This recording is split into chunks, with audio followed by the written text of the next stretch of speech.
What's up mga ka-love teams? Ang ating pag-uusapan ngayon ay tungkol sa top 5 Q&A or question and answer portion ni Catherine kay Daniel. Kukunin natin ang 5 mahalaga at kapakapanabik na tanong ni Catherine sa kanyang love na si Daniel. Bata ito sa YouTube channel post ni Catherine 1 week ago na ang makalipas. At kung bago ka pa lang sa channel na to, huwag kalimutang mag-subscribe at i-hit ang notification bell para palagi kang updated. Ano-ano ang 5 mahalagang tanong ni Catherine na sinagot ni Daniel ng buong puso at walang pagduda? Unahin na natin ang pinaka-list o hindi masyadong mabigat na tanong. Number 1. We started dating kind of early. Do you sometimes regret meeting me at a very young age? Ito ang sagot ni Daniel. Hindi, kasi walang oras na hinahanap sa isang relasyon. Tama, as long as you know your priorities and boundaries sa isa't isa. Tumungo naman tayo sa ikalawang tanong.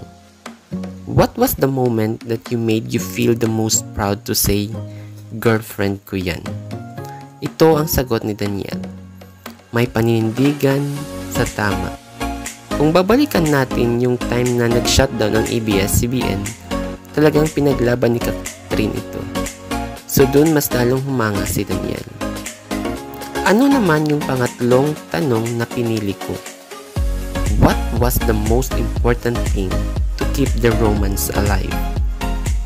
Mahal natin ang isa't isa. Walang katapusang pagsusuyo, sorpresa at iba pa. Ito ang sagot ni Daniel. Simple lang pero sa isang relasyon, kailangan ng mga yon para mas mahalin ka ng mahal mo. Ito naman yung top 4 na tanong na pinili ko. How many kids do you want to have in the future? 2 kids only. Anumang uri ng pagkatao, okay lang. Sagot ni Daniel. Mas practical din naman pag 2 lang ang anak mo. Kasi alam naman natin kung gaano kahirap ang panahon ngayon. Pero, nasa kay Kat at Daniel na yun kung ilan ang gusto nila kasi kaya naman nilang buhayin ito, di ba? At heto na ang top 1 tanong ni Catherine sa kanyang love. Does it offend you whenever people ask us about getting married and I reply with matagal pa, di pa kami ready? Ito ang sagot ni Daniel. Hindi naman, ayaw lang madaliin pero huwag lang malate. Ang dami mo pang gawing gusto at mapapansin mo na lang na napag-iwanan ka na. Tama nga naman, ang pag-aasawa ay hindi minamadali. Ito ay pinag-uusapan, pinaplanuhan at gusto ng isa't isa. Kasi hindi yan pagkain na pag ayaw mo na, iluluwa mo o ayaw mo na. At yun ang top 5 question ko base sa tanong ni Catherine sa kanyang love na si Daniel.